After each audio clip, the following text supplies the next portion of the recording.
Praise the Lord. இயேசுவின் ரத்தம் ஜெயம். தினமும் இயேசு நிகழ்ச்சிக்கு உங்களை கர்த்தராகிய இயேசு கிறிஸ்துவின் நாமத்தில் வரவேற்கிறேன். செய்தியின் தலைப்பு: உங்களது ராக்காலம் முடிந்தது, இன்றோடு முடிந்தது. ஆதார வசனம் சங்கீதம் 134:1-3. இதோ ராக்காலங்களில் கர்த்தருடைய ஆலயத்தில் நிற்கும் கர்த்தரின் ஊழியக்காரரே, நீங்கள் எல்லாரும் கர்த்தரை ஸ்தோத்திரியுங்கள். வானத்தையும் பூமியை உண்டாக்கின கர்த்தர் சீயோனிலிருந்து உங்களை ஆசீர்வதிப்பாராக. கிறிஸ்துவின் நேச மக்களே, ஒரு சின்ன ஜெபம் என்னோடு இணைந்து கொள்ளுங்கள். பரமபிதாவே, தகப்பனே, இன்று இப்பொழுது இந்த செய்தியை கேட்டுக்கொண்டிருக்கும் உம்முடைய மக்கள் யாரேனும் சோர்ந்து போய் வெச்சதை விளங்கவில்லை, தொட்டது தொலங்கவில்லை என்று சோர்ந்து போய் 2 காலமாக நினைத்து மடிந்து மனமடிவாக இருப்பவர்களை தகப்பனே நீர் தொடுவீராக.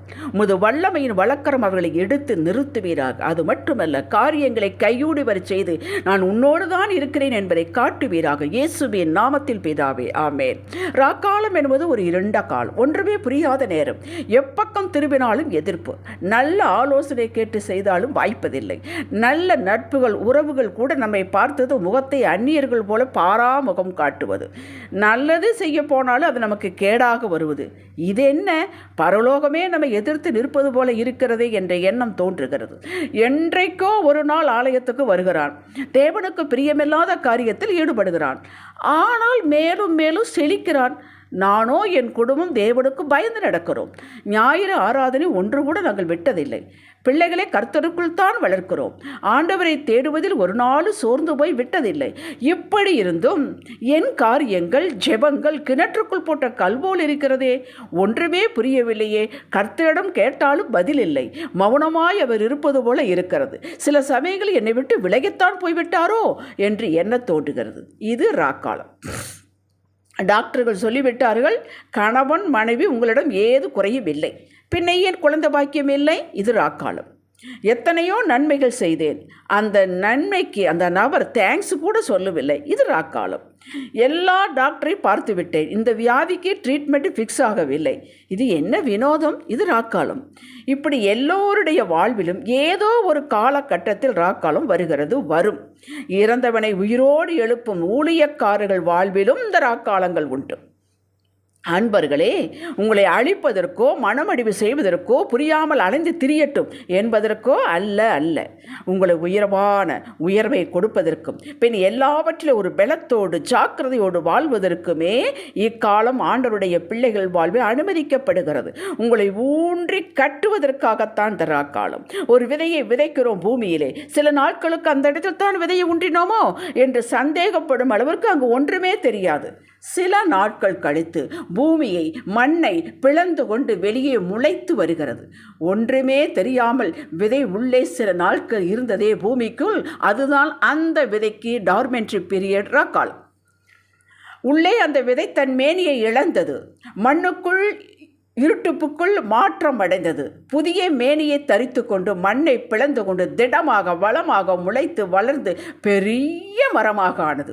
இப்படி ஆகுவதற்கு அது மண்ணிற்குள் புதைந்து இருக்க வேண்டியதாயிற்று. அப்படித்தான் நம் வாழ்விடும். இஸ்ரவேல் மக்களுக்கு எகிப்தில் இருந்த காலம் 430 வருடங்கள் ராக்காலம்.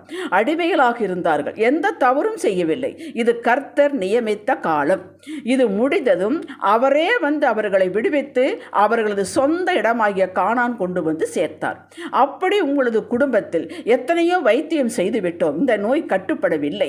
எத்தனையோ ஜெபம், உபவாசம், இந்த குடியின் பிசாசை கடிந்து அப்புறப்படுத்தி கொண்டிருந்தும் அது எத்தனையோ பாஸ்டர் வந்து ஜெபித்தும் அந்த குடிகார கணவன் திருந்தவில்லை. சோர்ந்து போய்விட்டோம். பிள்ளைகள் காரணமே அறியாமல் எதிர்த்து நிற்கிறார்களே, சோர்ந்து போய்விட்டோம். இந்த கணவன் திருந்தவில்லை, பிள்ளைகள் திருந்தவில்லை, வழியும் புரியவில்லை என்று தவித்துக் கொண்டிருக்கும் குடும்ப தலைவிகளே, ஜெபிப்பதை, நம்பிக்கையை விட்டுவிடாதீர்கள். கணவனை எதிர்த்து நிற்பதாலோ சண்டை இடுவதாலோ இது போகாது. மாறாக அன்பு செலுத்துங்கள். இது கடினமோ கடினம்தான். ஆனால் அதற்கு இந்த நோய்க்கு ஒரு மருந்து, கஷ்டமான மிகவும் கசப்பான ஒரு மருந்து என்றால் குடிக்கிறோம் அல்லவா, இந்த கடினமான காரியத்தை சேலஞ்சாக எடுத்து செய்யுங்கள். இன்றே அந்த ராக்காலம் முடிவடைகிறது. அன்பும் ஏற்றுக்கொள்ளுதலும் புரிந்து கொள்ளுதலும் இந்த தன்மையை மட்டுமே அந்த குடியின் பிசாசை விரட்ட முடியும் என்ற நிலைக்கு நீங்கள் வந்துவிட்டால் அந்த வினாடியே ஆண்டவர் அதை வெளியேற்றி விடுவார். மறுபடியும் சண்டை இருக்காது. ஏற்றுக்கொள்ளும் மனப்போக்கு உங்களுக்கு வேண்டும், அன்பு செலுத்தும் மனப்போக்கு உங்களுக்கு வேண்டும். வேறு வழி இல்லை. வழியே இல்லை, இதுதான் கடைசி வழி என்று உங்கள் குடும்ப எதிர்கால வாழ்விற்காக, நல் வாழ்விற்காக, பிள்ளைகளுக்காக இதை செய்யுங்களேன். உங்களது குடும்பத்தை அன்பின் குடும்பமாக, அன்பிற்கு கட்டுப்படாதது எதுவும் இல்லை என்று புரிய வைப்பதற்காகவே இந்த ராக்காலம். எஸ்தர் புத்தகத்தில் நெகேமியா செய்தது உங்களுக்கு தெரியும். அவன் ராஜாவை கொலை செய்ய அவனுடைய ஆட்கள் எழும்பின போது அந்த ரகசியத்தை சொல்லி அதை தடுத்து நிறுத்தினான். அவனுக்கு ஏதும் செய்யப்படவில்லை. ஏதும் செய்யப்படாவிட்டாலும் பரவாயில்லை. அவன் எப்பொழுதும் போல அரண்மனை வாசலிலே தான் இருந்தான். அவனுக்கு வேலை அதுதான். அவனுக்கு ஒரு ஆமான் என்ற ஒரு எதிரி வந்தான். தொல்லையோ தொல்லை. அவனுக்கு ஒன்றும் செய்யவே இல்லை. யூத இனத்தையே அழிப்பதற்கு ஆமான் திட்டமிட்டான்.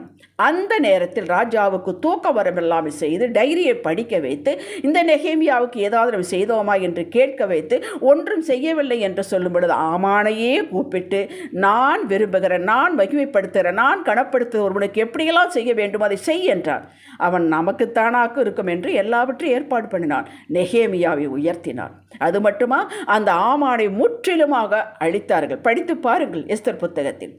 அதற்காகத்தான் அவனுக்கு அந்த ராக்காலம் நியமிக்கப்பட்டது. அவன் ஜனங்களுக்குள்ளே உயர்ந்தவனாக இருந்தான். ஜனங்களுக்கு கவுன்சிலிங் கொடுப்பவனாக இருந்தான். சொந்த வீடு பெற்றான். நினைத்து பாருங்கள், எங்கிருந்தவன் எங்கே போய்விட்டான் என்று. அரண்மனையிலே வாசல் காவலில் இருந்தவன் இப்போ எங்கே நிற்கிறான் என்று பாருங்கள். அவன் ராக்காலம் முடித்தது. எதிரி முற்றிலும் அழியப்பட்ட. அப்படி உங்கள் எதிரியை முற்றிலும் அழிக்க வேண்டும். ஏதோ உங்களுக்கு அற்பமாய் சொற்பமாய் கொடுத்து இதை விடுவிக்க ஆண்டவர் விரும்பவில்லை.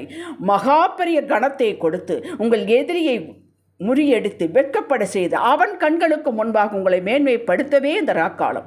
அது முடிவடைய போகிறது. நீங்கள் தைரியமாக இருங்கள். யோசேப்பு என்ன செய்தான்? சின்ன பிள்ளை. அவனை கொண்டு போட்டார்கள், குழியில் போட்டார்கள், விற்று போட்டார். இதெல்லாம் அவனுக்கு ராக்காலம். சிறையில் போட்டார்கள், ராக்காலம்.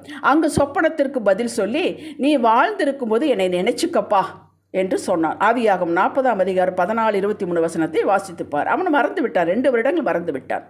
ஏன் அன்றே ராக்காலம் முடிந்திருக்க வேண்டுமே. அவன் போய் சொல்லியிருந்தால் கண்டிப்பாக விடுவித்திருப்பார்கள், அவனுக்கு உதவி செய்திருப்பார்கள். ஆனால் ஆண்டவர் அதை அனுமதிக்கவில்லை. அந்த ராக்காலத்தை நீட்டிக்க செய்தார். என்ன காரணம்? மனிதனை சார்ந்திருக்கக்கூடாது.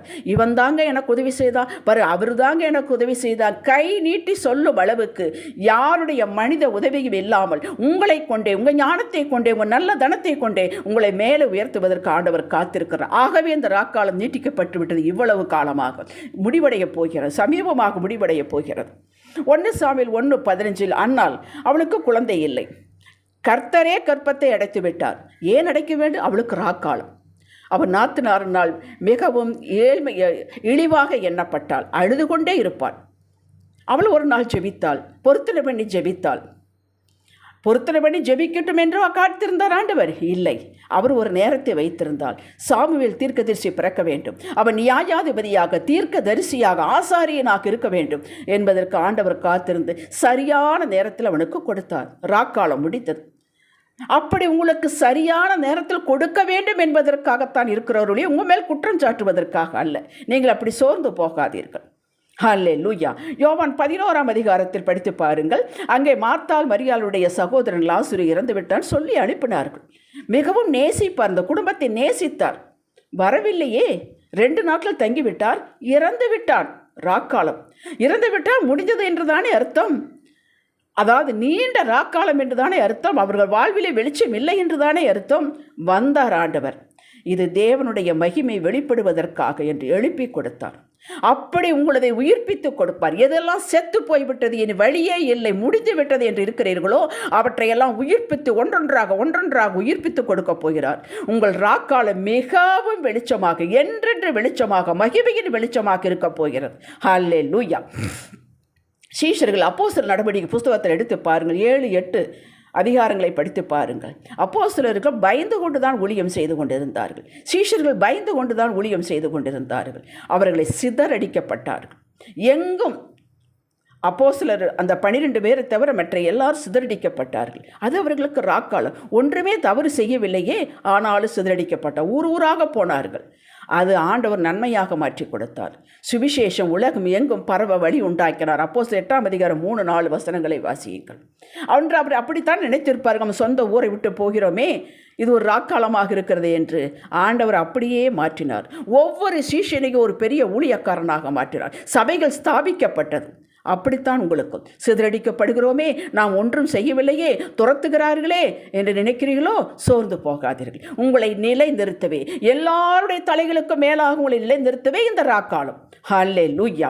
ஊழியக்காரர்களே, ஆண்டவருடைய சொல் கேட்டு, ஆண்டவருக்கு பணிந்து, எல்லாம் அவருடைய சொல் கேட்டு, வார்த்தை கேட்டுத்தான் நான் ஊழியத்திற்கு வந்தேன், ஒன்றுமே நடக்கவில்லை என்று சோர்ந்து போகாதீர்கள். இது ஒரு ராக்காலம். எதற்காக இந்த ராக்காலம்? நீங்கள் மனிதர்களை பிரியப்படுத்தக்கூடாது, தெய்வத்தையே சார்ந்திருக்க வேண்டும், நிச்சயம் வரும் என்று விசுவாசத்தில் உறுதியாக இருக்க வேண்டும். ஆகவே இந்த ராக்காலம் உங்களுக்கு சபை நிரப்பப்படும். ஹல்லேலூயா. எப்பேற்பட்ட ராக்காலமாக இருந்தாலும் அது நன்மையாக உயர்வை கொடுத்துத்தான் வெளியேறும். அதை மனதில் வைத்துக் கொள்ளுங்கள். ஆண்டவர் சும்மா அனுப்ப மாட்டார். நன்மையை கொடுத்து விட்டு வெளியேறு என்று தான் சொல்லுவார். நஷ்டத்தை லாபமாக்கி கொடுத்து விட்டுத்தான் அது வெளியேறும். உங்களை உள்ளான மனிதனை முற்றிலும் பிரகாசமடைய செய்து கர்த்தரை இறுக பற்றி கொள்ளும் அந்த ஒப்பற்ற மேன்மையை கொடுத்து விட்டுத்தான் அது போகும். தைரியமாக இருங்கள், திடமாக இருங்கள், புருஷராக இருங்கள், வாழ்வோம் என்று இருங்கள். நாம் வாழ பிறந்தவர்கள், அதற்காகத்தான் இந்த கிறிஸ்துவம். விபரீத முடிவுகளை எடுத்து விடாதீர்கள். ராக்காலத்தில் தான் இதுதான் கர்த்தரின் பிள்ளைகள் வாழ்வில் சாபத்தை ஆசீர்வாதமாக மாற்றும் காலம். இருளை பகலாக்கும், வெளிச்சம் வரும். இது கர்த்தரின் மகிமை வெளிச்சம். அது என்றும் நிரந்தரமாக இருக்கும். அப்படி மாற்றுவார். நஷ்டத்தை லாபமாக மாற்றி கொடுக்கும் நேரம். ரோமர் 8:28 வாசியுங்கள். சகலத்தை நன்மையாக நிச்சயமாக மாற்றி தருவார். மார்க் 5ஆம் அதிகாரத்தில் வரும் 12 வருடமாய் பெரும்பாடு ஸ்திரீ எல்லா சொத்தை இழந்து விட்டார், எல்லா வைத்தியர்களையும் பார்த்து விட்டார். அவளுக்கு அது ராக்காலம். திடீரென்று ஒரு நாள் முடிவெடுத்தாள். அதாவது பெண்கள், தீட்டுப்பட்ட பெண்கள் ஆண்களை தொடக்கூடாது, பார்க்கக்கூடாது. ஆனால் அவற்றையெல்லாம் எதிர்த்து வந்தால், ஆண்டவருடைய இயேசுவுடைய வஸ்திர தொங்கலை தொட்டால் சுகமடைந்தாள். அன்றே அப்படி ராக்காலம் முடிந்துவிட்டது. பெர்மனெண்ட்டாக சொல்யூஷன் கொடுக்க வேண்டும் என்பதற்காகத்தான், டெம்பரவரி சொல்யூஷன் அல்ல, பெர்மனெண்ட் சொல்யூஷன் உங்கள் வாழ்க்கையில் வரப்போகிறது. உங்களை எத்தனையோ வருடங்கள், ஏக்கங்கள், எத்தனையோ மாதங்களாக ஒருவரிடம் சொல்லாமல் புழுங்கிக் கொண்டிருக்கும் அந்த காரியங்கள் ஒரு சில நாட்களில், ஒரு சில மணி நேரங்களில் விடுதலையாக போகிறது. ஹல்லேலூயா. அது ஏன் இன்றைய நாளாக இருக்கக்கூடாது? நான் அப்படித்தான் வாஞ்சிக்கிறேன். இன்றே ரட்சிய நாள், இன்றே அனுகிரக காலம் என்று வேதம் சொன்னது. அந்த வாக்கு ஏன் நிறைவேறாது? நிறைவேறும். ஆக்க பொறுத்திருந்த நீங்கள் கொஞ்சம் ஆற பொறுத்திருங்கள். ஏன் இந்த செய்தியை நீங்கள் கேட்க வேண்டும்? தேவ திட்டம் உங்களை உற்சாகப்படுத்த, உங்களை எழும்பி நிற்க செய்த, இதோ நான் இருக்கிறேன் என்று உங்களை பலப்படுத்த கேட்க வைக்கிறார். எதேச்சையாக இந்த செய்தியை கேட்டேன் என்று நினைக்காதீர்கள். ஆண்டவருடைய பிள்ளைகள் வாழ்வில் எதுவும் எதேச்சையாக நடப்பது இல்லை. எல்லாம் முன் திட்டமிட்டது தான். சின்ன காரியமோ அது பெரிய காரியமோ, பொறுமை நாளை அற்புத வாசல் திறக்க உதவும். விடிவு காலம் மிகவும் சமீபமாயிற்று. உங்களை அழிக்க நினைத்தவனை முற்றிலும் உங்களது எல்லையிலிருந்து நீக்கி தேவ பிள்ளையை தொட்டால், கர்த்தருடைய பிள்ளையை தொட்டால், சபைக்கு போறவனை தொட்டால் என்ன நடக்கும் என்பதை அவனுக்கு காட்டி, அவனது கண்களுக்கு முன்பாக உங்களது உயர்வு, மேன்மை, செழிப்பை அவன் பார்க்க வண்ண வைக்கப் போகிறார். விசுவாசித்து நன்றி செலுத்திக் கொண்டிருங்கள். நீங்கள் எதிர்பார்ப்பிற்கு மேலாக நடக்க. எபேசியர் 3:20. இப்படிப்பட்ட ராக்காலத்தில் நான் இருந்தேனே, என் குடும்பம் இருந்ததே என்று நீங்கள் தோண்டி தோண்டி அந்த நினைவிற்கு கொண்டு வந்தால் வராதபடிக்கு சந்தோஷத்தை நிலைப்படுத்த போகிறார் ஆண்டவர். ஹல்லேலூயா. வேலி அடைத்து பாதுகாப்பார். யோபுவிடம் உறவுகள் தேடி வந்தது. எல்லாம் பவுனை கொண்டு வந்தார்கள். காட்டில் இருக்கும் தாவீதை தேடி மக்கள் போனது போல உங்களை தேடி வருவார்கள். நீங்கள் பழையதை சுட்டி காட்டாதபடி கர்த்தரின் சுபாவம் எனக்குள் இருக்கிறது என்று அன்போடு எதிர்படுங்கள். அவர்கள் கூனி குறுகி போவார்கள். அன்பு எல்லாவற்றையும் உடைக்கும், உருக்குலைக்கும். இதை கர்த்தர் உங்களிடம் எதிர்பார்க்கிறார். நீதி 16:7 படி சத்துருக்களும் உங்களோடு சமாதானமாகபடி செய்வார். அன்பு, பரிவு, பொறுமையை காட்டி அவர்களை வெட்கப்படுத்துங்கள். உங்களது கொடி வெற்றி கொடி நிலைநாட்டப்பட்டு விட்டது. அது வெளியே தெரிவதற்கு சில நாட்கள், சில மணி நேரங்கள், அவ்வளவுதான். அது ஒருபோதும் இறங்காது. அது மகிமையின் வெளிச்சம் உங்களை விட்டு நீங்காது. ஹல்லேலூயா. ஜெபிக்கலாம் வாருங்கள். தகப்பனே, உமது உற்சாகமான இந்த வார்த்தைகளுக்கு நன்றி அப்பா. எல்லா இருளையும் அந்தகாரத்தையும் உமது மகிமையின் ஒளி ஒரு நொடியில் நீக்கி நித்திய வெளிச்சம் கொடுக்க போவதற்காக ஸ்தோத்திரம். விடிவு, வெளிச்சம், செழிப்பு, மேன்மை வந்ததும் நாங்கள் யாரையும் சுட்டி காட்டாதபடிக்கும், பெருமையும் நிர்விசாரம் கொள்ளாதபடிக்கும் காத்தருளும் தகப்பனே. இயேசுவின் நாமத்தில் பிதாவே. ஆமென். ஹல்லேலூயா.